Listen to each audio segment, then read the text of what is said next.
He said, baby, what's a big deal? Feel what you wanna feel. Record HD. Right. Okay, see how that turned red? Yeah. So that tells you it's recording. And then if you watch that light, it'll sometimes see it just cut to you. Hello. See that the light is only on your side. Oh, I get it. And now it cut That's to my fucking side. cool. So that tells you that it's closing up, doing a close up on you. Satan! Satan! Satan! No, it doesn't summon it. Satan!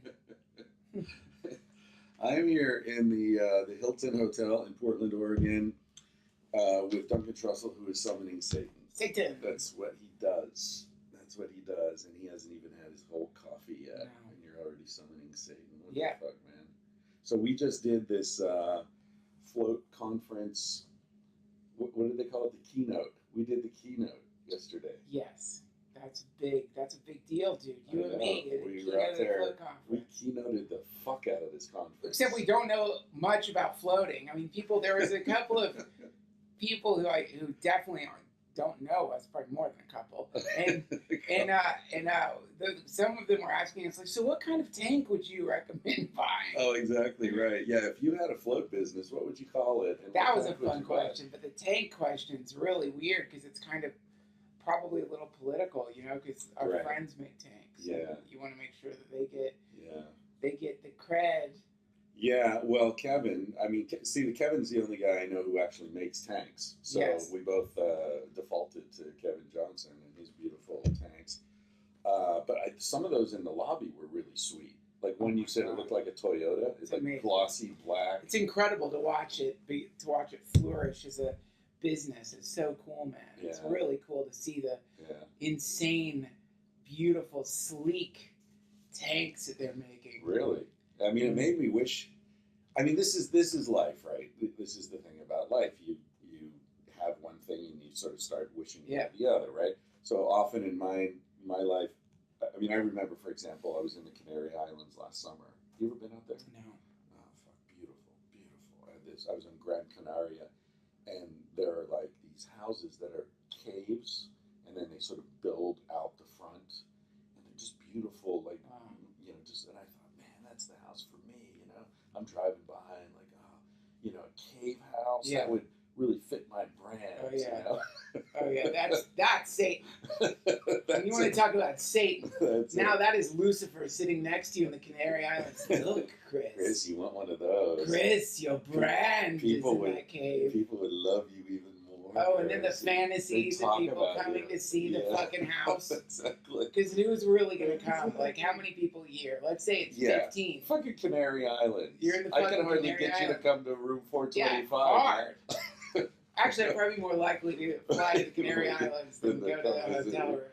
Well, anyway, so I was thinking about that, and then, of course, the other side kicks in, like, oh, I have a house, who's going to take care of it, who's going to, like, because I'm thinking, same thing, you see someone with a really cool dog, and you're like, I'd love to have a dog like French that. bulldog, yeah. Yeah, but then it's like, would you really? Would you? Their fucking intestinal tracts, they sneeze out their guts because they've been inbred so many times.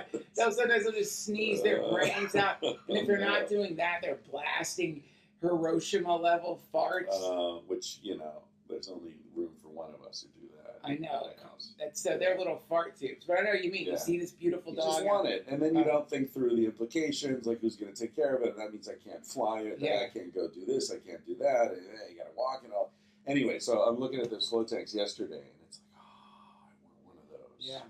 My life would be so much better if I had one of those sweet tanks. It just opens up and you crawl in there whenever you want. You got like your. I mean, did you like hide in the closet when you were a kid? Did you like get under the coats and shit and just like? No, yeah, I know what you mean. Like, there was in one of the houses we lived in, there was a secret room that I guess was for storing shit, a little storage place, but it was like you had to remove a panel, and there's something cool about going in there and just having a secret place, huddling in the darkness as a kid. No one knows where you are. Yeah. So there's a safety in it. Yeah. Did you have like tree houses and make forts forts and shit? Yeah. Yeah. I was just looking at, because all this shit going on in North Korea, I was looking at fallout shelters just for fun. I have nowhere to put a fallout shelter, but it's amazing, they've got these, I have nowhere to put a fallout shelter. Nowhere. That's funny. The whole concept of putting a fallout shelter somewhere seems funny to me. Well, it's insane. Well, the thing I think that you're circling around here is that when it comes to materialism, everything's connected. Right. So you usually when you become a materialist, you can't just have one thing. Right. You can't, for example, you need a place for your thing. If you have a computer, you're going to want the internet. Yeah. And to have the internet, you're going to want probably a phone that has wireless, or you're going to want to go to like cafes, but then you're going to want to drink coffee at the cafes. That's the least. More likely, you're going to need an apartment. You're going to have to get the internet installed, Right. and then, so everything kind of starts connecting to itself, which I think is really interesting when you consider the idea of how like the Earth formed, which is apparently dust started hitting other dust, and that over millennia, I guess, created mass, which drew more stuff to it, which drew more stuff to it. Right. And then you see this pattern repeats even on the things living on the Earth. Right. After the Earth evolved, we're still accruing shit. And the more shit you accrue, the more shit is probably going to stick to that shit. Yeah, it's true. It creates a gravitational effect. That's right. Yeah, that's right. And that makes you heavy, man. It no one does. wants to be heavy. Yeah, it makes it, and the more shit you have, the harder it is to like break out of orbit. Break through that gravity. You're in an avalanche of shit. Yeah. And there's a great book. You should interview her if you could ever get an interview with her. It's called The Life-Changing Magic of Tidying Up. Have you heard of this book? Marie Kondo? Yeah. But wasn't that book originally written in another language? Yeah. Yeah. Yeah, it's Japanese. Yeah. I was just, like a week ago, I was in Missoula, Montana, and I was with one of the minimalists. Have you ever met those guys? The two guys, the minimalists, they developed there's a documentary about them and a website. They're cool guys. I've had them on the podcast. They're like two buddies who were working in some tech, a phone company or some shit like that, and like one of them like lost his mind and was like quit, and the other guy's like, "Are you crazy?" And then he started, like, he noticed how much happier the guy was. They did this thing called a packing party where they packed all their shit up, even though they weren't going anywhere. They just packed as if they were like going or moving, right? And they left everything in boxes, and then as they really needed things, they would find them and unpack and find the thing. And then at the end of 3 months, everything that was still in boxes, that's it. Get rid of it. That's like the same. It's a similar. It's a similar technique, and the book. It's maybe the worst name I've ever heard for a book. The Life-Changing Magic of Tidying Up. It's like a shit name for a powerful book. Yeah. But one of the things the book says is if you do what this book says, you will never be messy again. You'll never be messy. And because I spent the first probably 38 years of my life as a messy person, and I thought something was wrong with me. Like, oh, I must have ADD or something must be fucked up because I always have like piles of shit around. Right. Always a mess. Right. So this book is like, no one is like broken.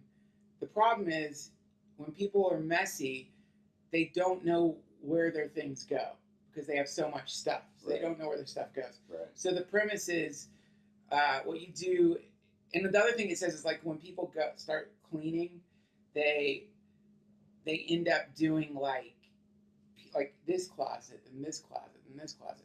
So what you do is you start with your clothes, and you look at all your clothes because everyone has too many clothes. You don't, because you're becoming a super minimalist. You know what? I do though. Oh, you do? That's a weird thing. I packed my shit in the van for this trip. Like people don't know.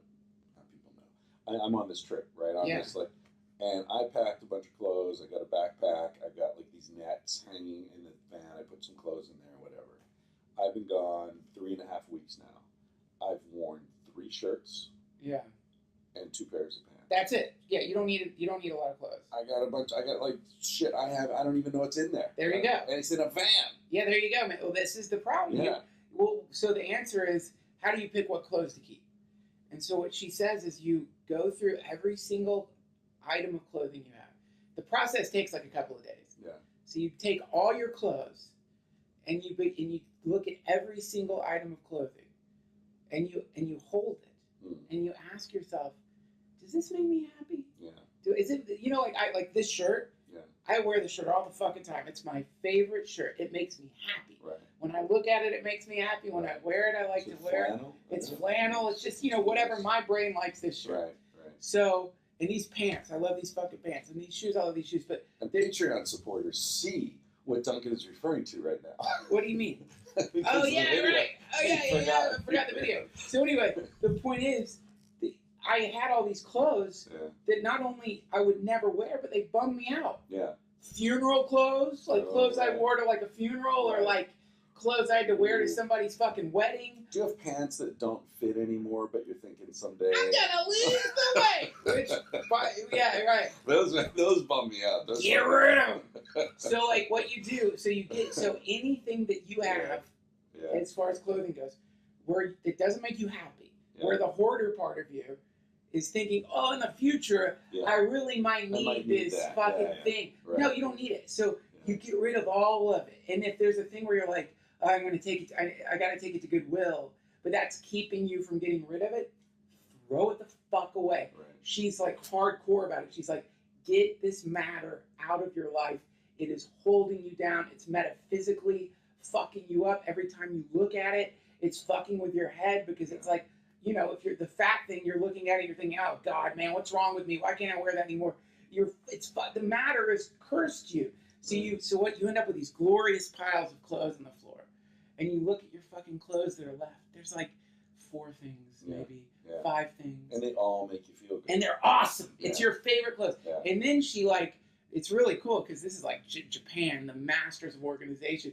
She has a way of hanging it so it makes this cool, you can hang it in a way that makes this cool little diagonal line that looks awesome.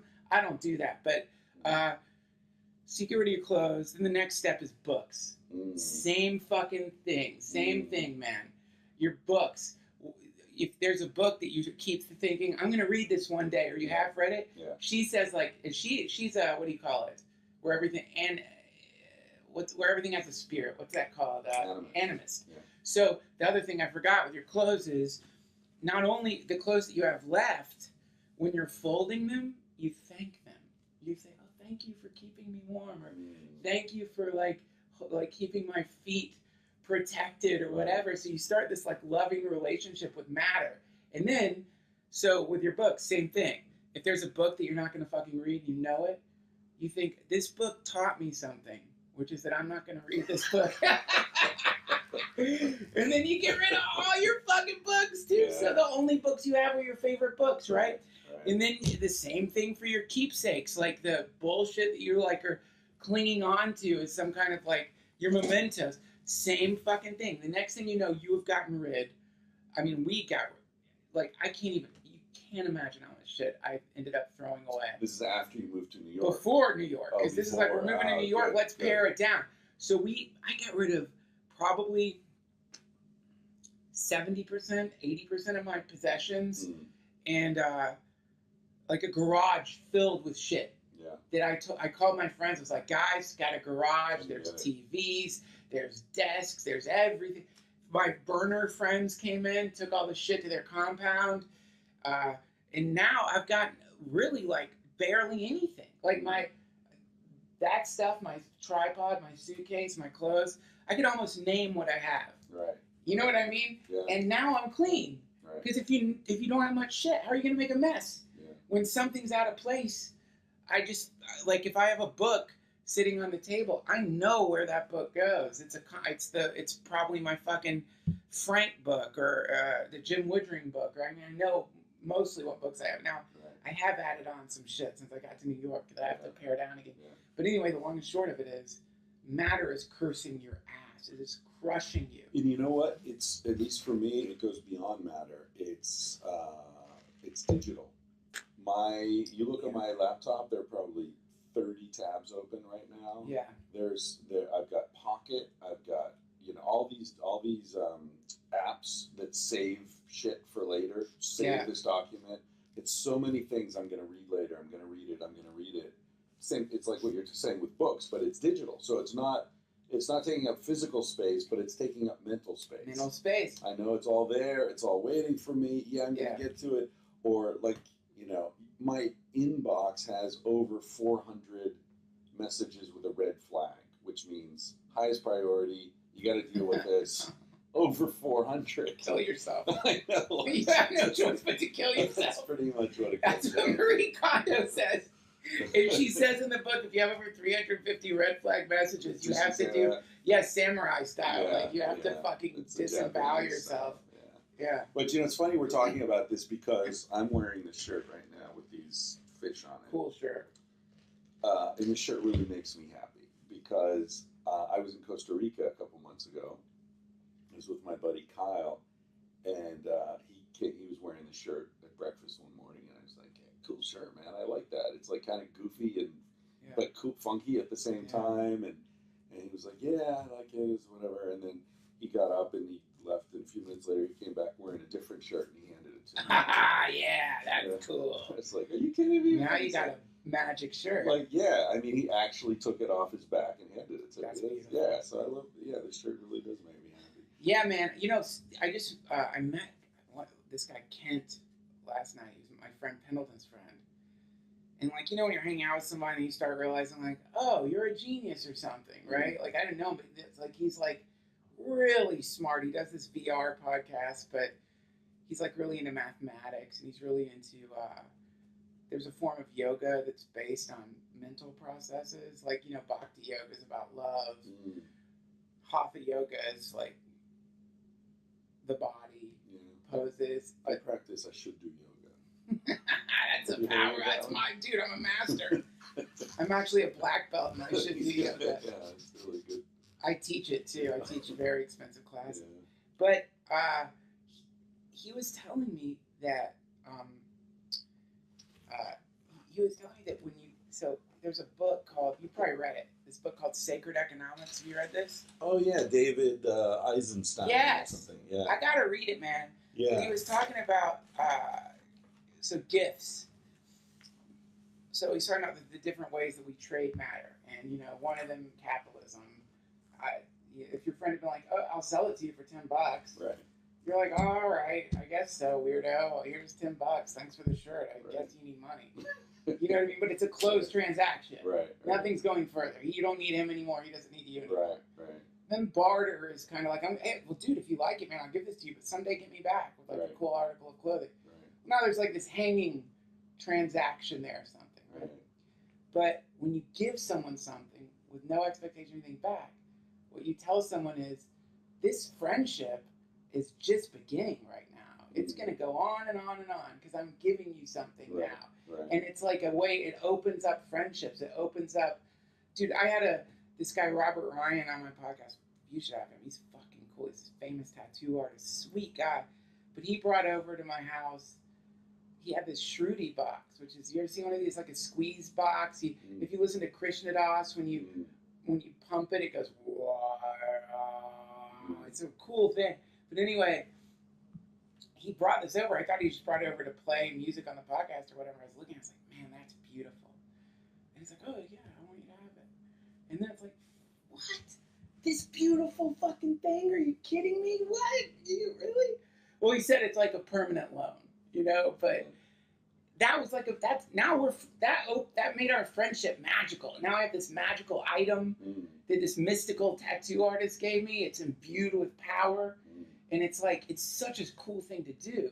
It's such an easy thing to do, to give stuff to people. Yeah. And when you give stuff to people, you relieve yourself of the karmic burden of that item too. And you give a person this magical, imagine if you only owned stuff that was given to you. Right. Everything magical, everything connected to someone who loves you. And yes, ladies and gentlemen, Duncan and I are going to Burning Man in a week. That's right, man. I Gift forgot. economy. Gifting economy, yeah. Shit, I gotta find something to give, man. What am I gonna bring from New York? There's a Buddhist expression I love, which is, everything is lost except what is given away. Oh, it's so true too. Yeah. So fucking true. And a similar one, it sort of expresses the same sentiment as this African expression, which is the best place to store extra food is in your friend's stomach. Isn't that great? It's beautiful. Because it's got that same sort of idea. It's like, you know, I got you covered, man. I love you. You're, you know, it's Plus, you don't have to chew it. And it's warm. It's pre-warmed, so, pre-chewed. Yeah. Store it in there when you're ready. You just fucking punch them Give in me the that gut. fucking hamburger. I'm ready. I'm ready. So what's going on, dude? Last time I saw you was in Pasadena, Yeah. and then like there was this, I thought I offended you somehow because 2 weeks later you moved out of the fucking state.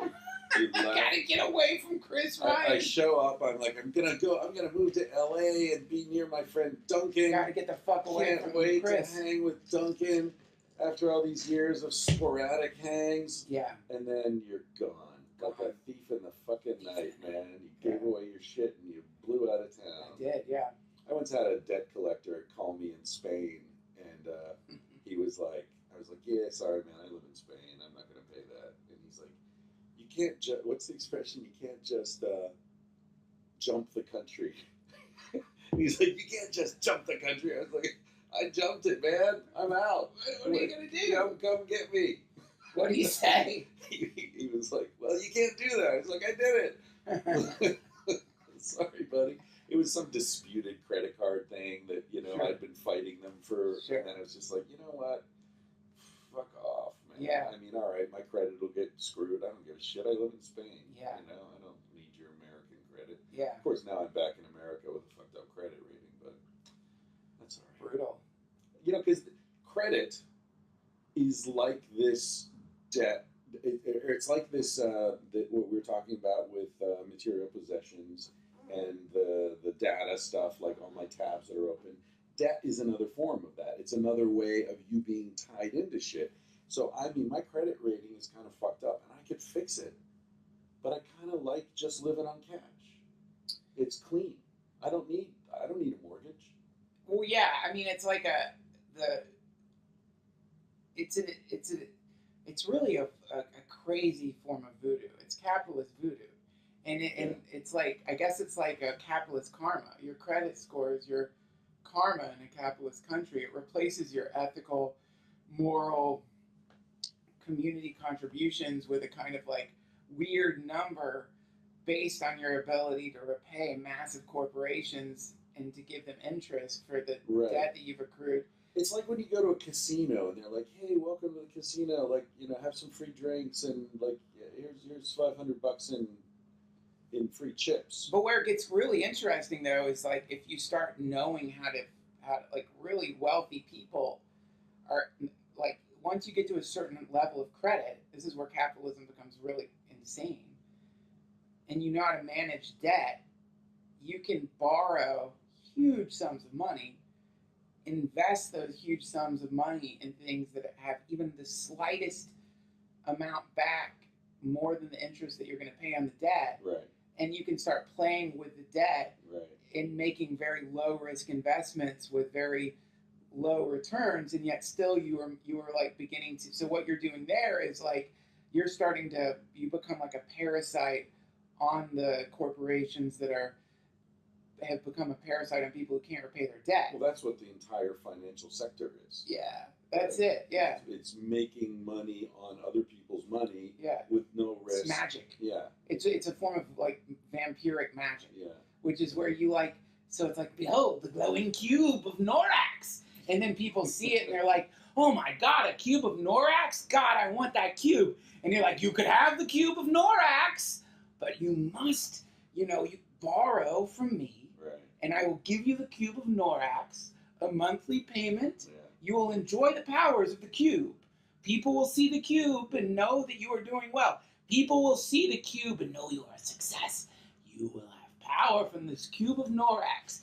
And you're like, fuck, man, I'm getting that cube.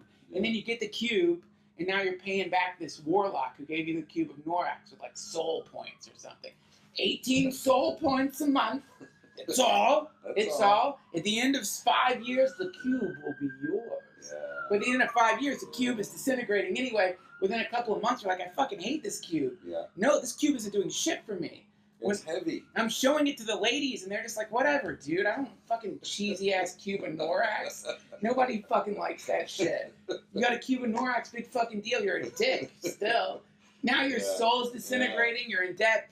And this is magic. And every time you turn on the hypno rectangle in your fucking apartment or house, Yeah. and the warlocks appear, oh, buy the newest cube of Norax, and Yeah. everyone's like, fuck, I gotta get that cube. Right. And then this one didn't work. I need the new one. Yeah. The upgrade. It's magic. Like, and what's the beautiful evolution of magic these days is that nobody thinks it's magic.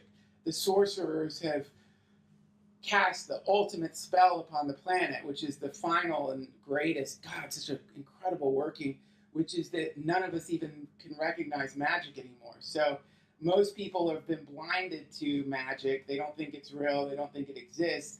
And because of that, they are completely being held in the hypnotic spell of some very powerful sorcerers. And that's the West. That's what the West is. It's mostly just a country of people who have been completely hypnotized by sorcerers, or by people who've caught on to that hypnotic spell, have shaken it off and are becoming sorcerers. And that's pretty dark too, because that's where you start running into like a lot of like crazy celebrities or just sorcerers who are using this like what's called a siddhi. Have you ever heard that term, siddhi? SIDD. It's in India. It's a term for potencies that you develop from like discipline. So. Like supposedly people can walk through walls. I don't know if that's true or not, but telepathy, some people are like, have gained that ability, or some people can apparently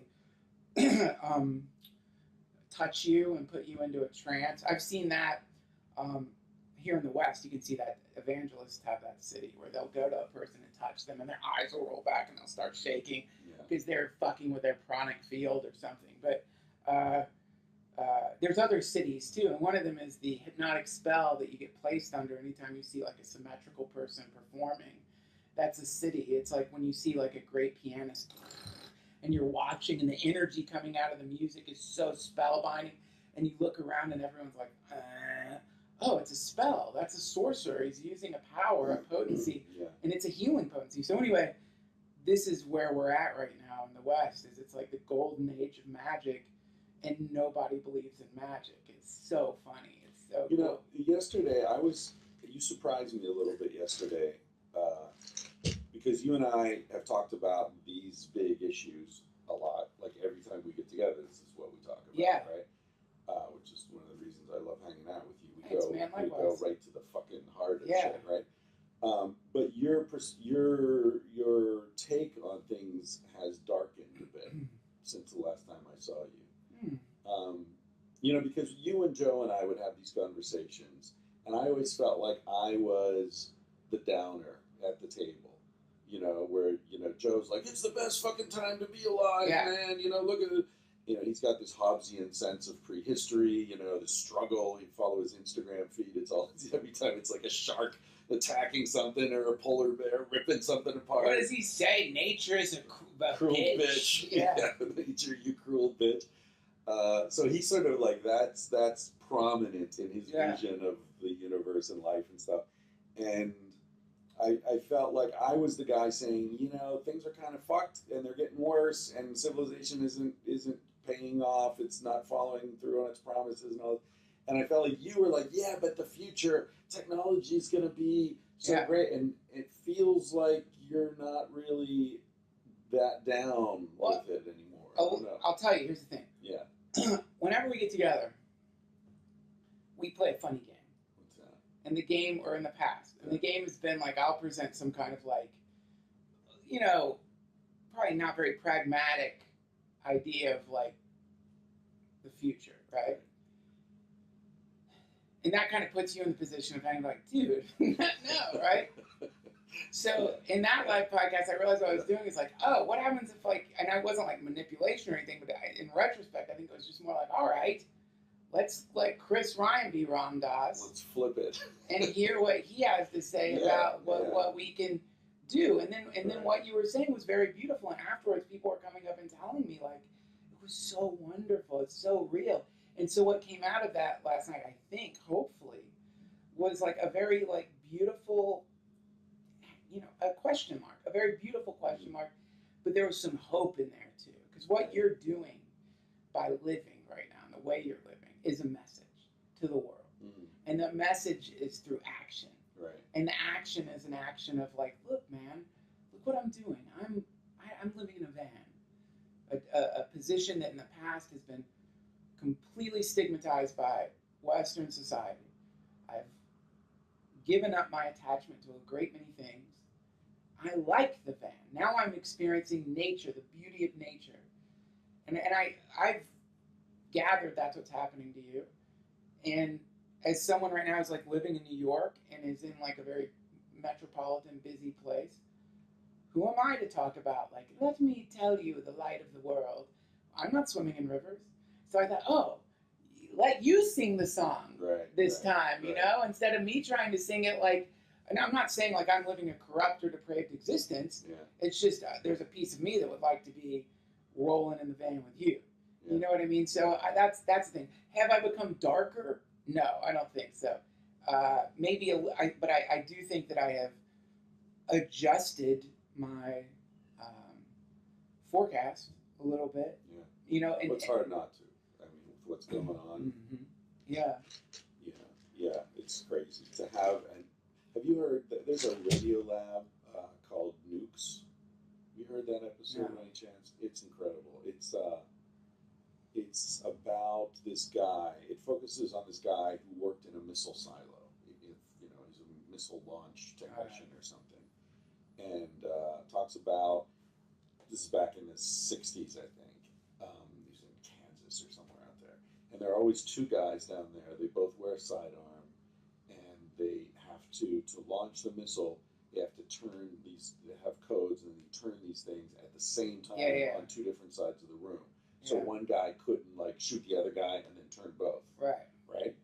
And so they were at a training, and this guy said, like he asked the question. He's like, okay, there are all these safeguards to stop us from doing something wrong or whatever. What are the safeguards upstream from us? You know, from the president, let's say, down to us. What are the safeguards there?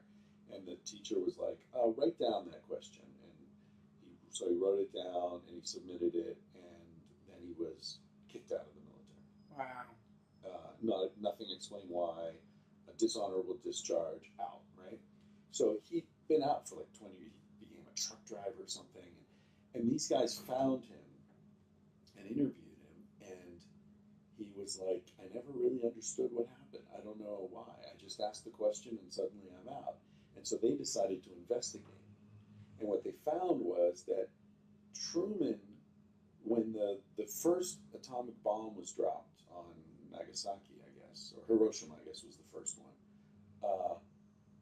Truman hadn't approved that. He'd been told that they were going to drop it on a military, military base or something. And when he saw that all those civilians were killed, then they dropped it on Nagasaki, and then they were going to drop a third one, and he got the Supreme Court justice to come in and stop them and do all this shit. But it was out of his hands. It was a military decision. Yeah. So then they changed the procedure to say only the president can order a nuclear strike. But here's the thing: the president can order a nuclear strike, but nobody can intervene to stop it. Yeah, I know. So that's why the guy got in trouble, because the chain of command is the president says launch a missile, you launch a missile. There is no upstream verification or anything. Yeah, dude. It's fucking nuts. Yeah, we got a problem. Yeah. And we've had the problem. Yeah. And it's a problem that went away in our minds. We thought we were post. With Obama, you mean? Yeah, everybody was just kind of like, oh, that's crazy. People used to have bomb shelters, and they used to do, you pass a fallout shelter sign, and you're like, wow.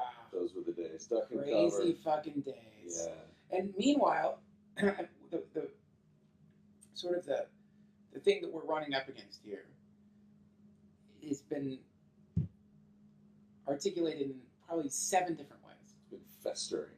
Yeah, well, but the event that we're approaching. So we're approaching an event.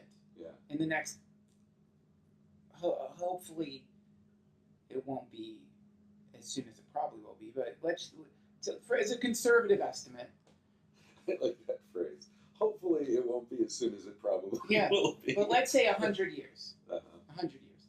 Humans are idiots. Most people, and in one way, then obviously humans intelligence aren't idiots, but one way that we're fucking completely addled is we think about 100 years and we're like, whatever, 100 years, I'm gonna be long gone. 100 years, who cares? So we don't think in those terms. Yeah.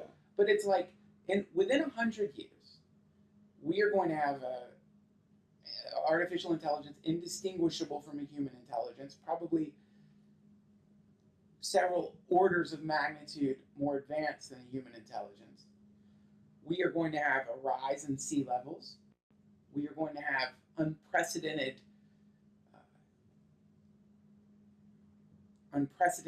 changes in our climate. Yeah.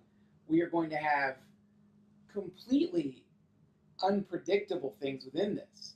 Right. Something within that's going to happen, right? Well, these regional, like the refugee crises that are going on right now. No, I mean, I think we're going to discover like alien life. I think we're going to like, there's going to be a thing that, there's something is going to happen. That's all we know. And it's going to be so weird and so extraordinary that it is going to permanently transform this planet in some way or another. Now, that is going to be a nuclear holocaust. That is going to be an artificial intelligence holocaust. That is going to be an artificial intelligence renaissance. That is going to be the discovery of an advanced galactic civilization that has been concealing themselves from us until we get through a certain period, because that's what they do. The whole thing could be organized. It's going to be something that no matter which way you look at it, it's apocalyptic in the sense that it's transformative to a degree that no one will be who they were after the event. And this is coming within the next 100 years. That's not crazy talk. That's not Nostradamus. Look at it. Look at the fucking geopolitical situation. Look at the trends in technology. Right. Look at what's happening. 100 years. So we are... I think the only thing that's crazy about that is 100 years. I'm thinking 10. Listen, man, the good thing is when you make a crazy apocalyptic prediction, set it after your lifespan. Because you're thinking, I don't want to be here. I don't want to be here when people are like, you were wrong, bitch. Everything's the same and it's 100 years. So, like, it's a cowardly way to prognosticate the end of the world. Set it like, but then the other thing is this, man, where it gets really fucking weird when, that prognostication and thinking in terms of my lifespan is like, well, there's another problem. Yeah. We are fucking breaking down the genetic code that makes us human. And they're having great success with gene editing right now. Yeah. So it's like the other wheel that's spinning here is they're gonna be fucking programming babies. They're gonna be programming you if you have the dough. And we're gonna run into this brand new form of aristocracy, this brand new form of class division, which is, we already have it. When I went to a pill doctor because I wanted to. Did I tell you this? I wanted to write a book, and I went to a pill doctor to get a speed prescription because I've been reading like Kerouac was on speed, everybody was on speed. Adderall or something? Yeah, and so I go there. My friend had a pill mill doctor, who's since been shut down.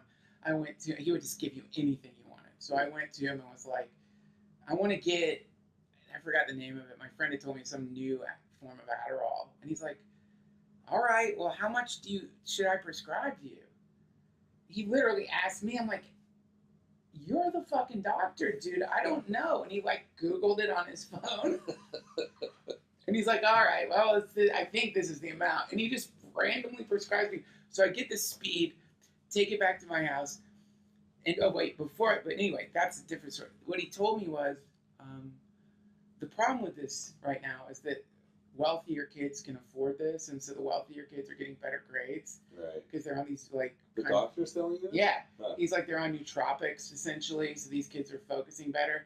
The kids who can't afford it, they're getting shittier grades because the rich kids are on speed and the poor kids can't afford it, and it's creating a class division based on pharmaceuticals. It's actually making these kids more successful members of society based on the pills that they're taking. So anyway, I went back and got on speed and like for 3 days played video games. I just flushed it down the toilet. But so this is the other thing that we're running into here is what's going to happen is very wealthy people are going to start buying new medicines that are going to make them younger. Mm. Do you know about the blood transfusion stuff, young blood? You know about this? I've heard of it. Is it real? It's miraculous. Yeah, apparently with mice, you put young blood in them, and their muscles rejuvenate. They become more social. They become more like youthful. Mm. And well, why is that? You know, and it's obviously it's something in the blood. There's something in the blood that they're not sure what it is, but they're zeroing in on what that is, which apparently comes from God. What's this ancient gland in your brain? It's called a Thalamus? It's something like that. Yeah, it's basically what I read, and who knows, this could be bullshit. They used to think that aging was related to a bunch of different processes. And now they're realizing, like, oh, fuck, it just appears that there's a gland in your brain that secretes this stuff that gives rejuvenating signals to your body, and it stops secreting it as much. And that's why the young blood is making people younger, is because that chemical is in the blood, and it's like activating, it's telling your body to do something that it stopped doing. Right. So anyway, now imagine this. Trump, right? Or any of these fucking oligarchs, right, for like $1 million, $2 million, $5 million, $10 million, squeeze the pituitary of it. Makes him 23. Yeah. Now we have not only do we have a problem with like unequal distribution of wealth, but now our fucking billionaires are going to live to be 700 years. Oh, and now how rich are they going to be then? They're not going to fucking die. Yeah. So now we're running into that interesting difficulty. So there's all these like things that are just manifesting right now, and we as a species can feel it. Yeah. We feel it in the same way like animals feel it when there's about to be a fucking quake. Yeah. We can fucking feel it, man. People are feeling it now. The water's getting hot enough. It's like the frog is like, wait a minute, this shit's about to boil. You know that thing about how to boil a frog? Yeah. The frog's like, shit, this is getting kind of hot right now. It's not true, though. Frogs will jump out. Yeah, that seemed like a bunch of crap to me. Yeah, James Fallows, this writer for The Atlantic, had a big deal where for weeks he was like, highlighting all these examples of people who were saying that and, trying to debunk it and get that meme out into the culture. But it's a metaphor. Who gives a shit? I mean, I had a cool experience with a frog. Yeah, what? I was with a friend, this is a long time ago. We were tripping at night along a stream in upstate New York. And I had one of those mini mag flashlights that you can focus the beam when you turn the thing. Yes. And we were along the stream, and there was a frog that we saw. And it was like, not a toad, not like a fat kind of thing. It was like one of these, like, I'm a fucking frog, like really like aerodynamic or aquadynamic or whatever the word is.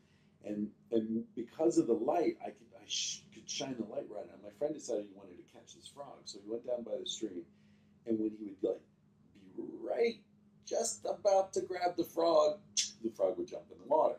And then I could like follow it through the water with the light and see where it came up. Wow. And then he'd go over there and just like, it just knew the minute he made the move, it was like out, right? And so then he's like, oh, fuck it, you try it. And he took the light and I went down, and I like caught frogs when I was a little kid. So this was like, oh, I used to catch frogs. But just as I was going to like go for it, I had this thing where it's like, if I really go for it, I'm probably going to hurt it. Yeah. Because I'm going to have to like go really fast and grab hard, and it's going to be slippery, and I don't want to hurt this frog, I'm tripping too, so I'm really, tuned into this. So for some reason, I put my hand in front of the frog, flat, and this frog just stepped up onto my hand. It was amazing. And then I like lifted it up, and my friend came over with the light, and we just held this frog between us with his light, and it was like translucent. You could see its little heart beating, and it just sat there on my hand, and we were like, that's fucking wild. And then put my hand down, and he just got off and swam off. Cool, yeah, and I mean, that was 30 years ago probably, but, it stays in my memory as one of those beautiful moments where I learned something really important. And I try to, like, I think of that a lot in terms of, like, for example, you know, jobs, money, a lot of stuff. Like Yeah, that, you that's know, cool. if you try to grab it, you're gonna hurt it, and you'll end up Yeah. with a mess. Yeah. But if you just like say, "Hey, I'm open to this if it's available," a lot of times people will be like, "Oh, okay, good, Yeah, there it man. is." You know? That's one of the. Yeah. Yeah, that's it. No one wants to do that. Everyone wants to grab the frog. Well, and it gets into this voodoo you were talking about, this Yeah. dark black magic that we're surrounded by that's telling us, grab the frog, go out and hunt some frog, grab the frog. And it's really hard for people to like tune into their instinct, which is, I don't want to hurt the frog. Right. I just want to hang out with it. Yeah. You know? Yeah. I mean, how many people who are running around chasing, you know, women and love and, you know, what are they trying to get? They're trying to be loved. You can't force someone to love you. No. It's a self-defeating, you know, it's like looking for darkness with a flashlight. You can't, it'll never work. No. But the culture doesn't explain that the best way to find what you're looking for is to stop looking for it. Fuck no. A magician never reveals his tricks. Exactly. I mean, that's the crazy thing. It's like, you know, when like, especially lately, people are like, you know, you might not realize how fucking racist you are. You say this to you? Yeah, to people in general. Like, you might not even know that you are like incredibly, deeply racist. And an example of that for me is like with ayahuasca, you know, which is a medicine that people make pretty incredible claims about. You know, indigenous people have been using it. Right. It's a cure for a lot of different problems. But one form of this crazy racism is these people out there, they don't know what they're talking about. They don't know, not like in the West with our medicine that works. Right. This is bullshit. This is the delusional thinking of jungle people. Yeah. You know what I mean? Now that voice isn't really in my head, but we brush off that stuff. We brush off everything they said, which, for example, is the shamans talk about how some shamans become sorcerers, and they try to kill each other. They're at war with each other. They shoot like darts at each other. They go into each other's dreams and fuck with each other, and we discard that. It's irrational, superstitious nonsense, right? I think that's racism. I think it's like, oh yeah, they live in the fucking jungle. They've got brown skin. They wear feathers. They can't know what reality is. And it's like a really deep racism. It's deep, right? And I think this is in your book. All of these ways of living, we act as though they were like a phase or something. You know, like, right. You know, and all their thinking, right. All the thinking that life plants are alive, that the universe is alive, that there are entities surrounding us at all times. Yeah, it was the childhood of humanity. Yeah. That's what we think, man. And the cost of that is we have abandoned a technology. You know, we've abandoned a technology. It's like if we ran out of electricity and there were fucking phones lying around and people were just like,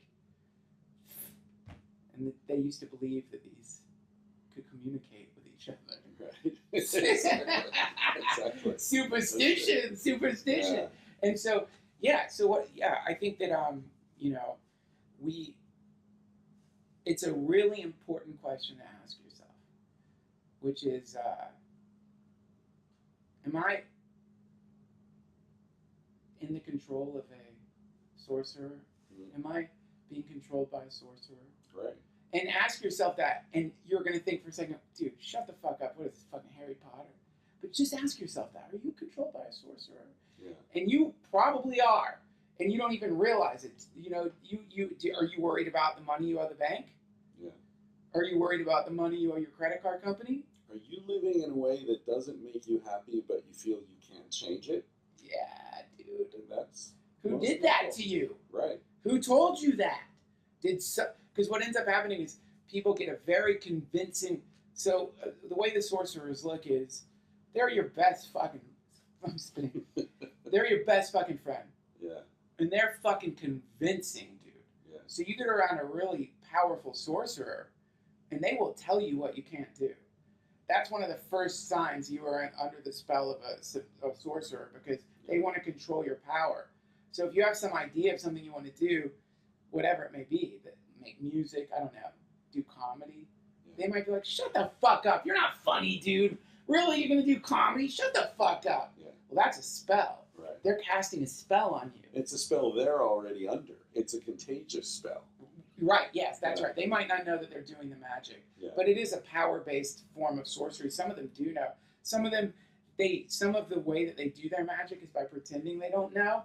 That's one of the tricks that they do, is because they can be more convincing if they've convinced themselves that everything they do is spontaneous or whatever. So they've like mastered this form of like accidental suppression or something. Accidental suppression. Yeah. So what are you doing in New York? Are you doing stand-up? Yeah, I'm doing Speaking stand-up. of comedy? Doing stand-up, doing live podcasts. But it's not just that. I was in LA for fucking 15 years, 13, I don't know, too long. Yeah. And why? Why was I in LA? I don't want to be on TV. Not, by the way, when I say that, it's not as though like TV's like banging down my door or anything like that. But I mean, the reason to live in LA if you're a comedian is because you want to be on TV. And since my podcast started becoming my job and my obsession, and these kinds of conversations and interactions, my peak experiences in life, I found myself just recognizing like, well, you need to do something not dull, man. If you're like going to do a podcast, like you can't just stay in one place, Right. fester, Right. you know? And so it was like adventurous. I came to New York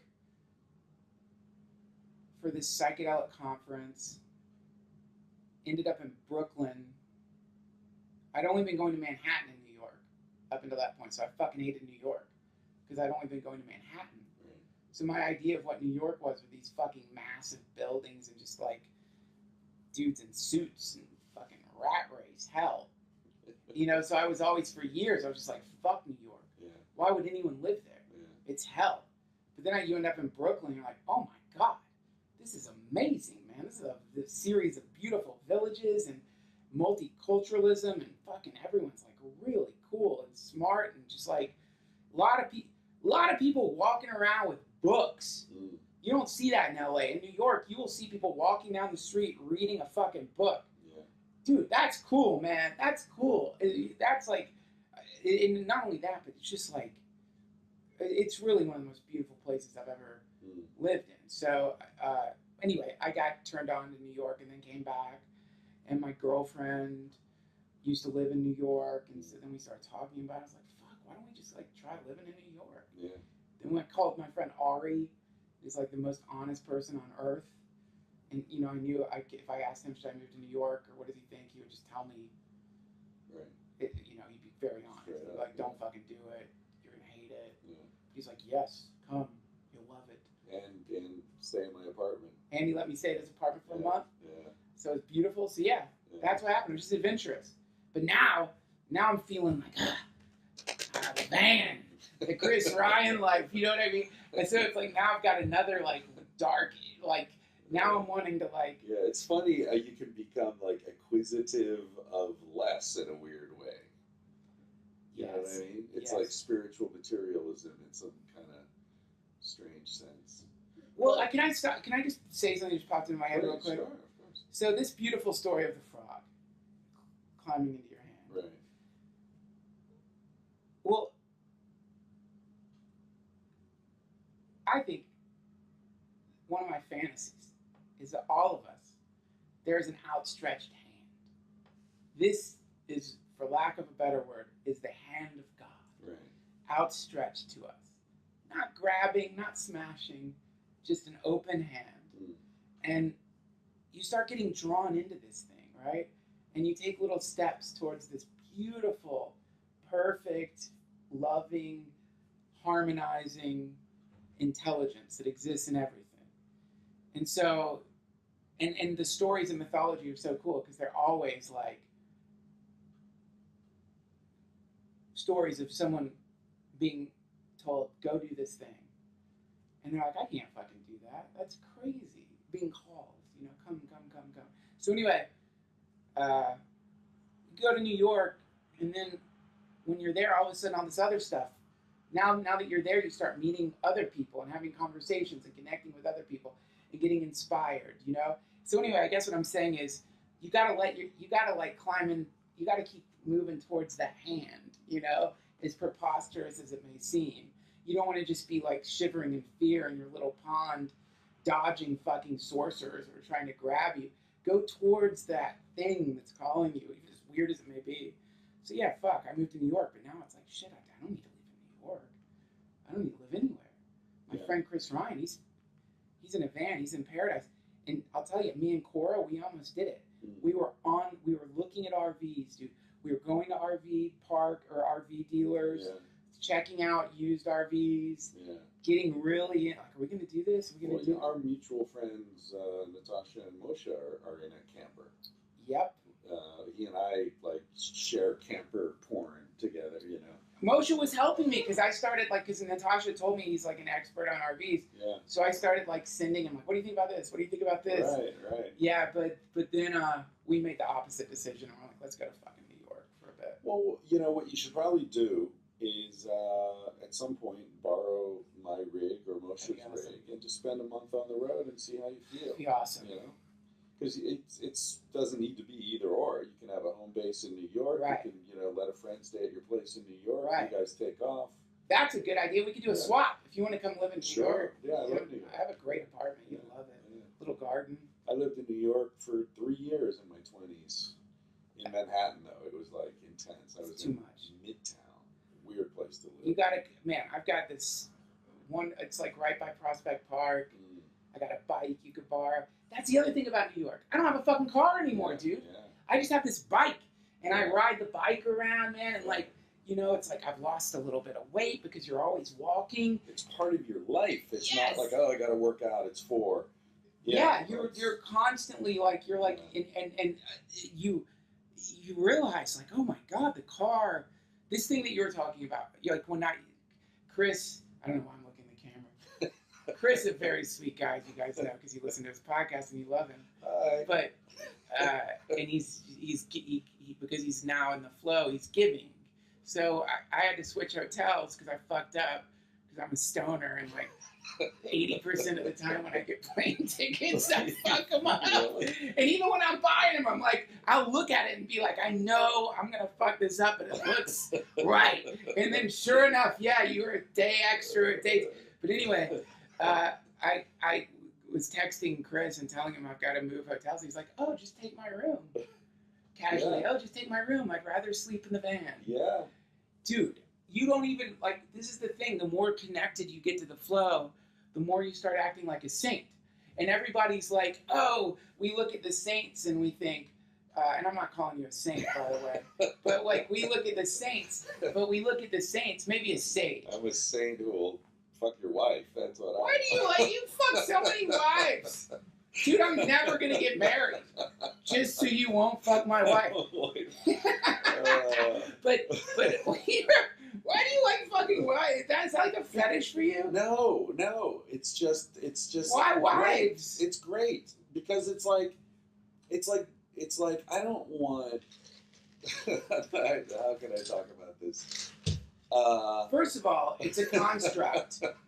It's a construct, right? A wife is just a silly, it's a funny title. Let me put it this way: I would never have sex with a married woman behind her husband's back. Yeah, you like him. You want him to watch.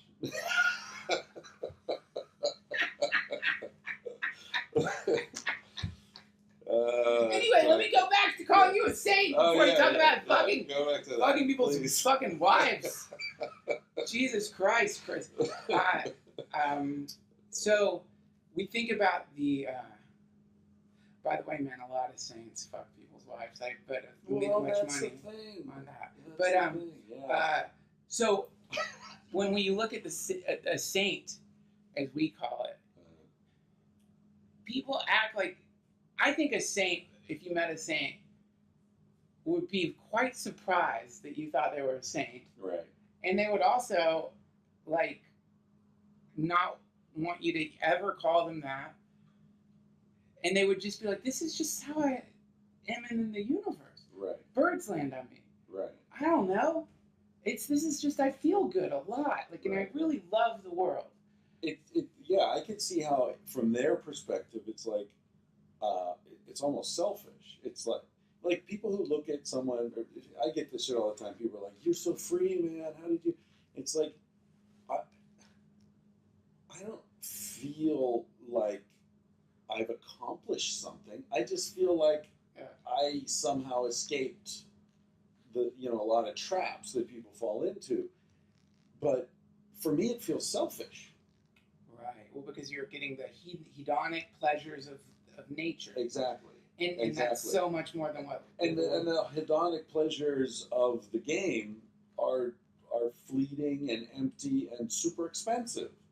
And so my thing is always in life has been like maximize pleasure, minimize work. Like work as something that's not fun. I know, exactly. You have uttered. Exactly. In the old days, like, to be blasphemous, you would like have to break into a church. Yeah. Come on the fucking communion wafers, feed it to a fucking lady laying on the altar, and then like fuck her at midnight in front of her husband, and like, and then you have committed some like great blasphemy. Yeah. These days, if you want to commit a great blasphemy, just say what you just said. Right. I think I would rather have fun than work. Yeah. How dare you? Of course you would. Everyone wants to do that, but Right. That's not the way it is. Right. We work fucking Grow 8 hours a day. Grow the fuck up. Yeah. You work 8 hours a day. Yeah. And on Saturday too, motherfucker. Yeah. Don't take weekends off like the plebes. Right. You want to know how I got You where want I'm to get at? ahead? Yeah. Yeah, I got where I'm at from fucking 8 hours a day. Did you see that commercial? It was on the Super Bowl a couple years ago, the Cadillac commercial, and the dude's like walking through his house, and he's like, "Yeah, in France they get 4 weeks off. Well, we in America we get things done." And he's like walking through, and his kid walks by, and he gives him a high five. And he's like, it's all like this, asshole ad for asshole America. Dude, if you watching a car commercial is like going to the Pentagon, opening up your mouth, Right. and letting Satan just shit in your mouth. Because it's like, first of all, they're not selling cars. They're not selling cars. They're selling reality. debt. No, they're selling debt.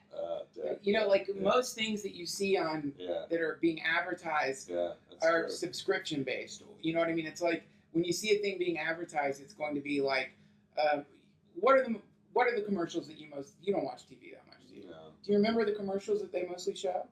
Well, I watch sports sometimes, so it's trucks and beer is what I see a lot of. Right, subscription based. Right. So Or I watch MSNBC, like Rachel Maddow or something, and then it's all old people shit. medicine. Yeah.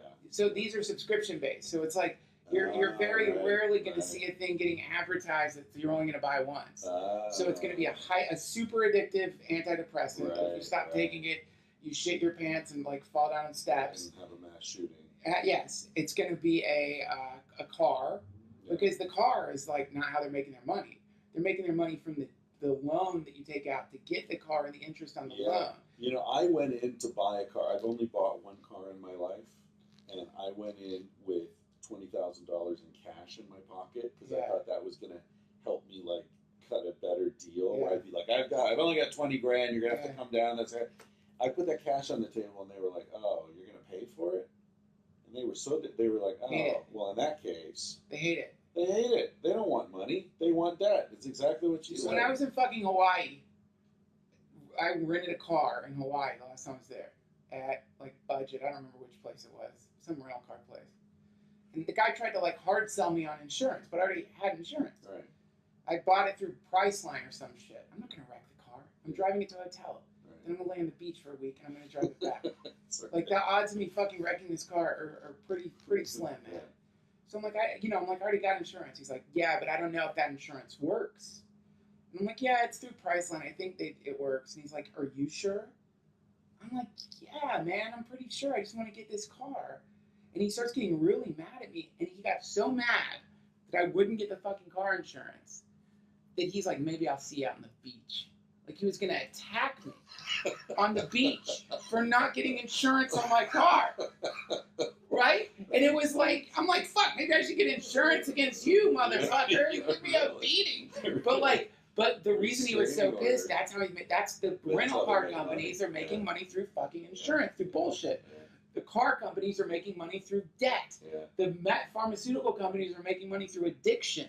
Right. So when you're watching TV, the commercials you're seeing are things trying to lure you in so that they can put a fucking hook in your ass. Right. A little manacle, a little like finger manacle on you. Like, yeah, we got you a little bit, bitch. Like, can you imagine? This is like one of the cool things about augmented reality and terrifying things about augmented reality. If they perfect the technology so that you can display around you some kind of indication of who you are and what you're into, like we do on our Twitter profiles, or with our cars, or with our jewelry, or with our fashion choices. If you can create like a digital representation of who you are with augmented reality, then theoretically there's going to be like a way that you can like have like a credit crown or something, where if people see you, there's like a glowing. If you have perfect credit, you get the Delta credit crown, or you get the, you know what I mean? But the other thing is, if you could, when you're seeing someone walking down the street, if you could visualize their debt around them in AR as chains stretching out, you know, oh fuck, here's a chain attached to the fucking company that makes Xanax. Here's a chain attached to Pfizer. Here's a chain attached to Bank of America, the mortgage. Here's a chain attached to fucking BMW for their fucking car. Here's a fucking chain attached to the IRS. You would realize, like, oh my God, humans are like those whales with lampreys stuck on them. Only the lampreys are fucking corporations, man. Just sucking the blood, baby. Sucking the blood. Demons. I'm going to stop this camera because I don't know how much See you guys. So, yeah, Patreon viewers, this is where the video ends, but check out the rest of